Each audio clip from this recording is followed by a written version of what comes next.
bahasa yang disyaratkan itu memang bahasa Prancis. Ada kelas internasionalnya, tapi tidak banyak universitas yang memiliki kelas internasional.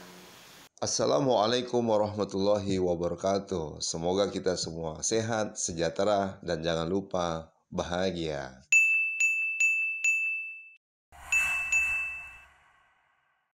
Assalamualaikum warahmatullahi wabarakatuh. Alhamdulillahirrabbilalamin. Allahumma sholli ala sayyidina Muhammad wa ala ali sayyidina Muhammad. Berkah Ramadan ini Ustaz, saya kedatangan Dr. Haris Simaremare ST Ustaz ya. Sehat Ustaz Ramadan ini? Alhamdulillah ya. Nah, kita dapat tokoh akademisi ya. Beliau adalah seorang dosen di Universitas Islam Negeri Sultan Syarif Qasim ya, dan membina ya beberapa yayasan pendidikan di Riau Pekanbaru ini.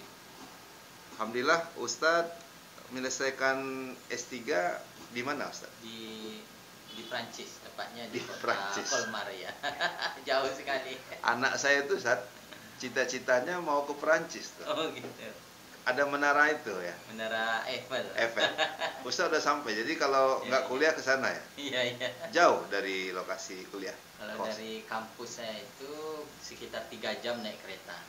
3 jam naik kereta, bebas macet dan bebas antri ya? Bebas antri. Transportasi di Prancis itu gimana? Mungkin kita bicara latar belakang Prancis dulu sebelum pendidikan Ustaz. Iya. Jadi karena dia negaranya banyak daratan datar, perbukitannya tidak terlalu banyak, jadi transportasi kereta itu sangat ini sekali, kereta listrik terutama. Itu produksi mereka apa? Sendiri. Jadi mereka punya kereta namanya TGV.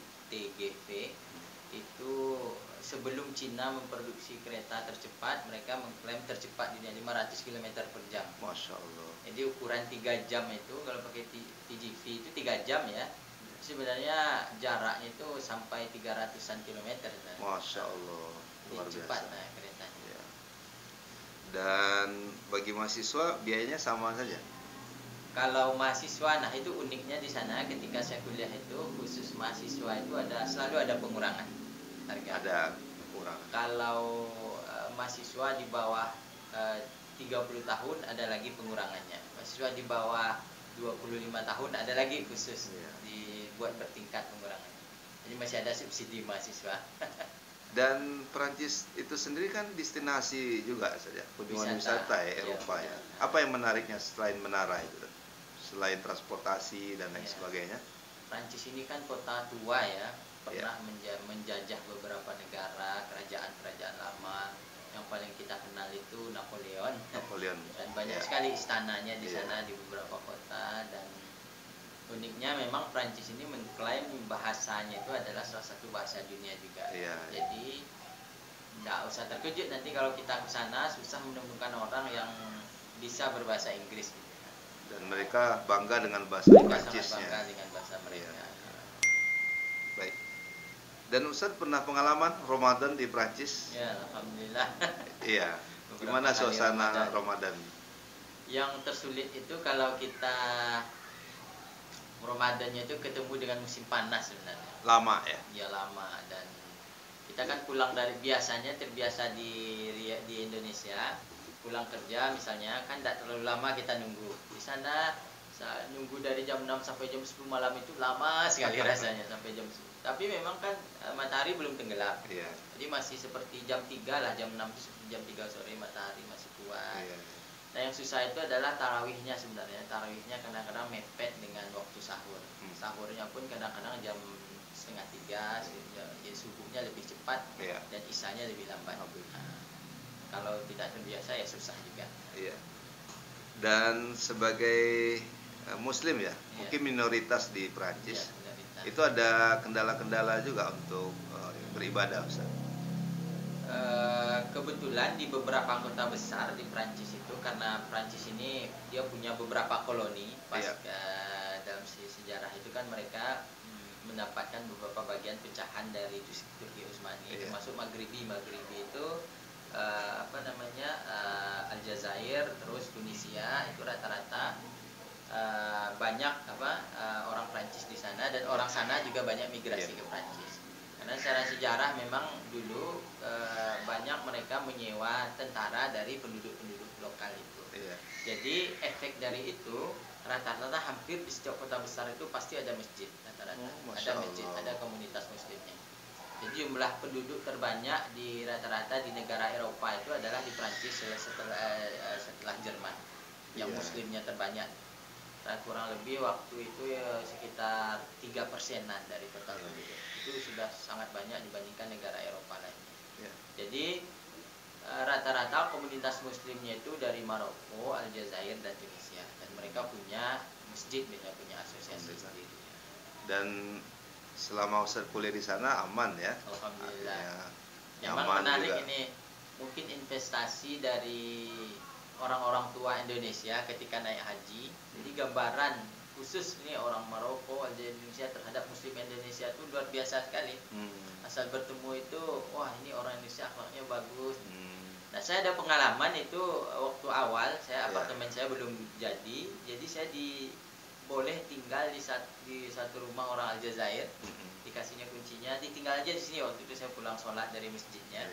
Tinggal saja di sini menunggu apartemen deal gitu kan. Jadi artinya mereka sangat senang sekali melihat Muslim di Asia. Apalagi itu hajinya rapi-rapi ya. Selalu itu yang mereka ceritakan ke kita. Dan mereka bangga ya bangga melihat dengan ada orang ibadah Asia haji yang Muslimnya kuat. Dan pilihan Prancis ini menjadi pilihan yang pertama ya ketika melanjutkan S2. Kalau S2 dulu di mana, Ustaz? S2 di Indonesia, S3 di Prancis. S1 S2 Indonesia. Ya, S1 di mana? Di UGM. UGM. S2-nya di UGM. S1 S2 UGM itu jurusan apa? Masih sama, teknik elektro. Di universitas apa di Prancis? Prancis namanya Université de Haute-Alsace. Nah, jadi bahasa Prancis itu tulisannya panjang, bacanya pendek. Oh gitu. Tulisannya Haute-Alsace, bacanya Haute-Alsace. Dan selama di situ bisa menguasai bahasa Prancis? Jadi karena ini waktu itu program beasiswa dari Dikti, kita belajar dulu sekitar 7 bulan di Jakarta. Masya Allah. Nah, diajarkan ada namanya CCF, Central Cultural Prancis. Jadi diajarin dulu, setelah itu kita tes. Nah, jadi ini uniknya kalau beasiswa ke Prancis itu tidak butuh TOEFL sebenarnya. Jadi yang bahasa Inggrisnya nggak terlalu top banget sebenarnya, bisa saja masuk ke Prancis asal dia ada juga mereka namanya DELF, DELF. Jadi skor kita kalau tidak minimal B2 lah, levelnya B, ada A1, A2, B1, B2, sehingga kita bisa submit di sana. Jadi selama di Prancis itu apa kenangan yang sulit terlupakan sampai sekarang? Itu udah sama keluarga? Ya, alhamdulillah 6 bulan pertama itu sendiri. Dijemput keluarga, baru ditemani oleh istri. Oh, istri pendidikannya juga di sana atau? Ya, kebetulan istri juga lanjut di Parisnya, memang universitasnya Paris 13, jadi dia berulang dari tempat. Karena saya S3 nggak bisa mengatur jadwal, jadi bisa jaga anak, jadi dia yang pergi-pergi. Itu beasiswa full dari Dikti? Iya, full dari Dikti. Dari Dikti biaya hidup semuanya. Kalau biaya kuliah dari Prancis, jadi ada join mereka. Oh, Masya Allah. Jadi nggak perlu kerja ya? Nggak perlu kerja ya. Alhamdulillah. Baik, Sat. Sekarang mengabdi di UIN, Sat ya? Di UIN. Nah, sebelum ke pengabdian ya sebagai dosen di ASN, ada nggak tips-tips gitu ya buat mahasiswa baik di Jawa, di Sumatera yang mau melanjutkan melanjutkan kuliah di Prancis itu, Sat? Baik biaya mandiri ataupun kemudian dari beasiswa lah. Ya. Pertama, sebenarnya kalau untuk keluar itu mental sebenarnya. Mental ya, karena di negeri orang ya. Mental itu kita harus memang siap untuk berada di luar jauh, dan siap kita kulturnya agak terkejut sedikit, culture shock istilahnya. Jadi kebiasaan yang biasanya ini berubah di sana, itu yang pertama. Kedua, kalau khusus untuk Prancis, bahasa yang disyaratkan itu memang bahasa Prancis. Ada kelas internasionalnya, tapi tidak banyak universitas yang memiliki kelas internasional. Jadi memang mereka nasionalisme terhadap bahasanya itu sangat tinggi sekali. Selalu itu kalau kita masuk biasanya pasti ada pelatihan bahasa Prancis dari kampus itu diulang lagi oleh mereka. Lalu kemudian tentu ini jadi modal kalau kita nggak nangkap dikit aja bingung kita nanti itu. Soalnya ngomongnya itu sangat cepat sekali. Jadi mereka. proses belajar mengajar di kelas itu bahasa Prancis Bahasa ya? full bahasa Prancis kalau Penulisan disertasi, tesis. Nah, karena kemarin saya punya penguji satu dari Portugal, satu dari Australia. Masya Allah. Jadi mereka kan tidak bisa bahasa Prancis, Oh, jadi iya. akhirnya nulisnya bahasa Inggris. Bahasa Inggris ya. Tapi level S2 itu bahasa Prancis itu menjadi tuntutan lah. Iya. Kalau S3 kan karena memang butuh penguji dari luar, jadi bisa kita tulis dalam bahasa Inggris.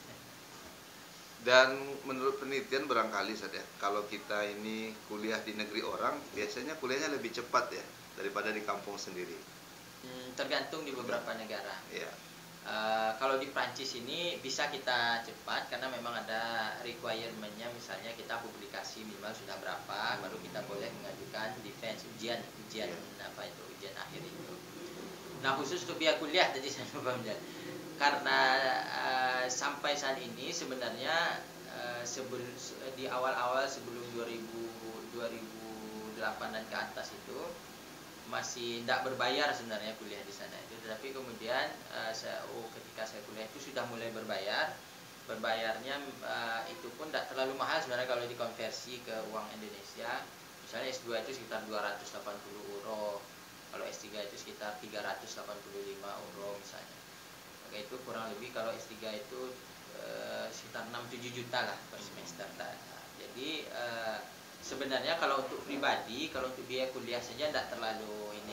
Berbeda dengan Belanda. Belanda sudah mengkomersialisasi memang khusus non warga negaranya biaya kuliahnya di atas 10.000 euro gitu. Nah, awalnya ini saya dengar berita terakhir kemarin, mudah-mudahan belum ada perubahan. Prancis ingin menerapkan seperti Belanda karena dia ingin menghasilkan devisa dari pendidikan, tetapi ditolak sepertinya, ditolak. Karena partai pemenang di sana itu partai sosialis, jadi masih sangat ini sekali. Terasa lah kalau kita mahasiswa, ini pengalaman juga nih berkesan ini, kita kan beasiswanya 1.000 euro di bawah UMR-nya mereka. Jadi kalau di bawah UMR mereka semua kita bisa disubsidi itu, rumah disubsidi, anak disubsidi, nanti lalu kemudian harga-harga apa kita bisa asuransi juga kita bisa full ditanggung oleh negara. Jadi cuman mereka pajaknya bertingkat, kalau yang berpenghasilan itu lebih besar lagi pajaknya. Jadi kesannya memang yang saya rasakan yang berkesan juga lah fasilitas kesehatan segala macam itu, karena kita disubsidi pemerintah ya. Memang ini sekali, memang nggak terlalu banyak kita mengeluarkan dari uang beasiswa itu. Rumah juga disubsidi bisa nabung ya, bisa nabung. Dan anak itu kadang dikirimi uang per bulan tuh kalau masih batas umur tertentu, dikasih uang bulanan, cuma dibayarnya per 6 bulan, dikirimnya ke kita. Iya. Artinya pengalaman selama di sana insya Allah terjangkau lah ya. Iya, terjangkau kalau untuk biaya pribadi, kecuali mungkin di kota yang, kecuali memang misalnya untuk perumahan ya di kota seperti Paris itu memang mahal, sewa rumahnya bisa 700 euro per bulan. Dan mungkin karena biasanya pengurusannya ribet sebenarnya. Masih banyak butuh dokumen, mungkin tak jauh beda sama ini negara kita. Ngurusnya dokumen fisik, harus rajin memang agar dapat fasilitasnya. Baik, kembali ke persoalan kuliah di luar negeri itu, mungkin ada tips. Tadi saya sampaikan mungkin karena di negeri orang agar lebih cepat kuliahnya. Untuk biar lebih cepat lagi, ada nggak tipsnya buat mahasiswa S1 yang barangkali mau melanjutkan ke Perancis ya gitu? Yang pertama kita memang kuncinya tadi bahasa ya. Jadi full dia bahasa Perancis, rata-rata kelas S1-nya, S2-nya itu Perancis. Dan sebelum masuk kelas itu kita memang harus membaca materi. Kalau tidak nanti kita ketinggalan. Jadi, kurikulum di sana terukur ya, Tad? Ya. Jadi kalau untuk universitas mereka sudah jelas sebenarnya untuk sekolah, kalau bahasa kitanya sekolah vokasi dengan sekolah universitas ini beda. Jadi ada nama kuliahnya, 2 institut kah dia atau universitas. Kalau institut dia memang seperti vokasi kita, arah pendidikannya juga berbeda, lebih kompetitif lagi kalau institut itu, lebih diminati. Selain bahasa dan penyiapan materi menjelang kita kuliah, terkait juga dengan yang lain apa kira-kira yang harus disiapkan? Ya, jadi kalau untuk berkuliah itu sebenarnya proses pembelajarannya tidak jauh beda. Nanti ada klasikal, ada praktikum. Karena pengalaman saya pernah juga diminta ngajar. Asisten. Ya, asisten mengajar lah, ngajar asisten profesor. Itu memang secara kemampuan sebenarnya kita itu bisa setara dengan mereka. Cuman memang cara belajar dengan tugas. Serius. Dan saya melihat budaya belajarnya itu cukup tinggi. Perpustakaan itu memang tugas-tugas diberikan itu memang juga lengkap sumbernya di pustaka. Jadi pustaka itu ramai juga. Jadi pustaka itu menjadi ramai tempat mahasiswa. Jadi memang intinya ketika berada di kelas itu selain kita mendengar, nah ada pengalaman dari beberapa teman-teman itu bahkan mereka rekam karena memang cepat ngomongnya, mereka rekam didengar lagi. Jadi kita harus pengalaman beberapa teman-teman itu ya dicatat, kalau tidak direkamnya nanti di rumah diulang lagi. Dan didukung sarana ya, seperti pustaka dari sudah sistem, digital. Sistem penilaiannya unik, bukan ABC, angka maksimal nilainya 20, misalnya angka berapa nilainya 11/20. Jadi gitu. Penilaiannya seperti itu. Masya Allah. Lalu yang agak terkejut ini masih kita biasanya karena jam perkuliahan bisa berubah, apalagi karena musim misalnya kan. Jadi misalnya awalnya mulai jam 7, besok bisa aja berubah jam 8 atau lebih awal lagi. Jadi kita harus update terus karena memang kalau sudah dibekali email otomatis nanti diupdate terus jadwal kuliah kita. Jadi harus sering-sering cek. Kalau nanti kecele, nanti malah kok nggak ada gitu. Aktif ya. Iya. Karena memang misalnya kayak perubahan ke musim panas kan, jam itu berubah 1 jam, ditambahkan 1 jam, itu kan berubah lagi jadwal. Untuk penulisan disertasi itu sama nggak ketika Ustadz juga menjadi pembimbing disertasi di UIN gitu? Misalnya bab 1-nya terkait latar belakang, rumusan masalah, sama dengan bab 2 kajian teoritisnya, metode penelitian di bab 3, pembahasan bab 4, lalu ada kesimpulan dan rekomendasi di bab 5 misalnya. Kira-kira metode penulisan disertasinya sama nggak dengan kita? Di kampus, selain kampus saya tidak tahu jelas, tapi mungkin hampir mirip ya. Biasanya kalau yang khusus untuk S3 itu kita membahas tentang temuan-temuan kita. Jadi di bab 1 itu membahas misalnya ada satu tema besar, di bab 1 bagian pertamanya itu langsung kesimpulan. Jadi kan bab 1 itu jadi satu paper sendiri. Bab 2 lagi penambahan dari ini, lagi ada kesimpulan. Di dalam itu juga ada metodenya. Jadi antar bab itu sinambung, sehingga di akhir itu tinggal kita buat kesimpulan umum dari rangkaian beberapa yang sudah terbit di paper itu. Nah, biasanya kita ini sistem kepangkatan di sana itu, kalau dosen biasa itu namanya HDR, HDR. Itu untuk jadi profesor mereka harus mengumpulkan beberapa hasil ini dalam payung penelitian mereka. Makanya pola penulisannya juga seperti itu. Jadi di bab 1 itu juga ada kesimpulan, ada result, ada hasil. Bab 2 juga ada hasil, tapi dia terkait ke rangkaian riset kita yang besar. Jadi kalau di kita kan bab 1 hanya metodologi aja, belum ada hasil. Jadi 1 itu aja kita langsung jadikan laporan. Terakhirnya baru ada ini kan. Nah, di sini per bab itu bahkan sudah di bab awal memang kita kasih brief umumnya. Biasanya di bab awal itu sudah jadi paper juga. Misalnya ketika kita melakukan review paper. Review paper kan kita petakan semua riset yang sudah ada. Itu pun sudah jadi paper tuh, itu di bab awal. Kita akan menunjukkan si X ini meneliti ini, si X ini meneliti ini, si X ini meneliti ini, saya menelitinya di bagian ini, lalu saya ingin menambahkan ini untuk perbaikannya. Nah, kita petakan penelitian yang sudah ada itu jadi bab 1, dan itu ada kesimpulan juga. Kesimpulannya itu kan menjadi bahan untuk bab berikutnya, untuk riset kita berikutnya. Nah, bab 1 ini juga sudah menjadi paper juga, bisa kita publish gitu. Saya ingat bab 1 saya itu juga saya publish itu dulu. Di Scopus di internasional. Nah. Kalau boleh tahu apa penelitian Ustaz di teknik elektronik? Itu sangat teknis sekali sebenarnya. Jadi sistem keamanan, jadi keamanan protokol komunikasi, itu keamanannya itu kita tambahkan namanya genetik algoritma genetik. Itu algoritmanya kita meniru dan berinspirasi dari semut. Masya Allah. Semut itu kan menemukan jalur makanan itu kan dia menyebar semua, lalu nanti dia meninggalkan namanya feromon, cairan kimia. Nanti yang duluan balik berarti itulah jalur terpendek. menuju makanan. Nah, Masya Allah. dalam komunikasi ini kan komunikasi ad hoc yang saya teliti itu, Ya. kita harus agar komunikasi cepat dan efektif, kita harus menemukan jalur komunikasi terpendek. Masya Nah, Allah. kita tiru cara semut menemukan itu. Itu boleh juga masukin ayat-ayat terkait dengan Mungkin bisa anak, itu. apa namanya, semut itu kan. Iya, iya. Jadi ketika dia menemukan apa, jadi kita matematiskan, jadi dia meninggalkan feromon di titik-titik itu, kita buat formula matematisnya, gitulah kira-kira. Hasilnya kumlot lah ya. Hasilnya alhamdulillah termasuk cepat selesainya. Dan bisa, saya kalau tidak salah itu ada 13 paper tuh ya dari satu riset itu. Berkah Sat, ya. Bisa cepat. Nah.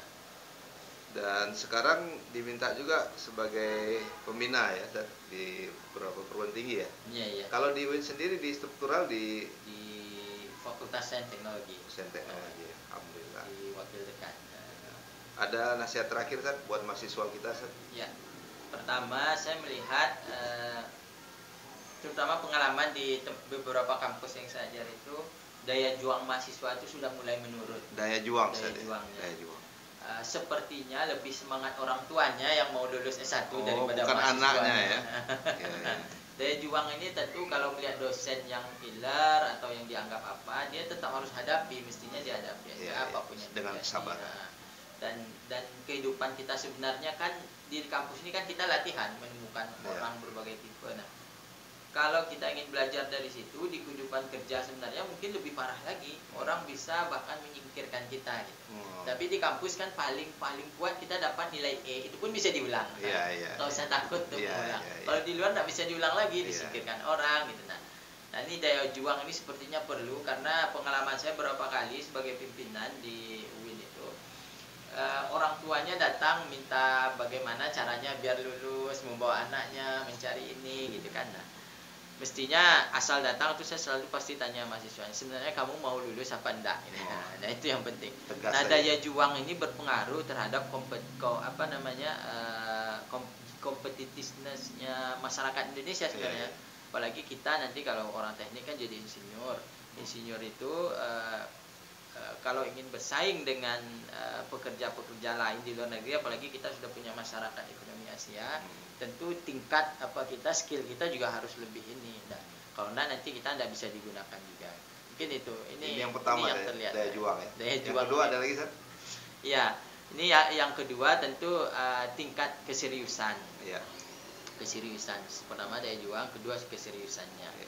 Nah, keseriusan ini mungkin memang masalah ini ya lingkungan belajar. Nah, oleh sebab itu penting bagi mahasiswa kita itu kalau sudah masuk kampus yang diingat itu adalah pertama tentu ingat orang tua yang nyekolahkan kita. Itu Jadi, dalam rangka ibadah ya. Iya, diingat bahwa peluh mereka membayarkan SPP itulah yang harus kita kan mengabdi kepada orang tua itu, tidak harus waktu mahasiswa itu tidak macam-macam, tidak harus belikan apa enggak. Mengabdi ke orang tua itu adalah dengan bahwa kita menyelesaikan amanah dia kita kuliah itu adalah wujud pengabdian yang tertinggi rasanya. Jadi ya tidak usah sia-siakan, jangan main-main, jangan apa. Ya, sebenarnya main-main dan berkuliah itu sambil main-main kan bisa main-main dengan kesukaan kita, dengan ilmu dengan tentu kita memilih program studi itu karena hobi kita kan. Misalnya dia teknik elektro, tentu dia memang awalnya sudah hobi bongkar-bongkar apa. Salurkan saja hobinya. Kalau sudah mulai goyang rasanya ya ingat mengabdi itu ya enggak harus cum laude juga enggak apa, yang penting lulus dan pada tracknya saja gitu. Dua itu saja. Dua ini ya. Menjelang berbuka, alhamdulillah kita bersama Bapak Dr. Haris Simarimare MT ya, yang telah memberikan nasihat pada generasi muda di channel Abiyudi Official ini Ustaz. Mudah-mudahan mahasiswa Ustaz juga mendukung ya. Mudah-mudahan kontennya bermanfaat. Ada pesan beliau tadi, yang pertama daya juang. Ramadan ini tempat kita juga berjuang Ustaz ya. Perang-perang dalam Islam itu terjadi di bulan Ramadan ini. Perang Badar ya, dan lain sebagainya. Selain daya juang, yang kedua mesti serius Ustaz ya. Karena hidup sekali Ustaz ya. Dan Masya Allah, apalagi kita yang lagi menempuh pendidikan. Nah, ternyata pendidikan di luar negeri juga tidak sesulit yang kita bayangkan. Asal kita bisa mengikuti kultur mereka, beradaptasi dengan baik, dekatkan diri dengan Allah Subhanahu wa taala, terus menjadi insan pembelajar ya Ustaz ya, bisa beradaptasi dengan cepat. Kemudian kita terus berusaha aja agar mendapatkan ilmu ya di negeri orang, kemudian bisa berkontribusi di negeri sendiri. Daya juang, yang kedua adalah serius. Nah, mudah-mudahan ini bekal kita untuk bisa cepat menyelesaikan kuliah. Terima kasih Dr. Haji Haris Mare ya, ST, MT, yang telah memberikan kita nasihat pada kesempatan di bulan Ramadan yang penuh berkah ini. Amin. Jangan lupa saja like, share, and subscribe Abiyudi Official. Terima kasih. Kita akhiri. Subhanakallahumma wa bihamdika asyhadu an la ilaha illa anta astaghfiruka wa atubu ilaik. Assalamualaikum warahmatullahi wabarakatuh. Waalaikumsalam.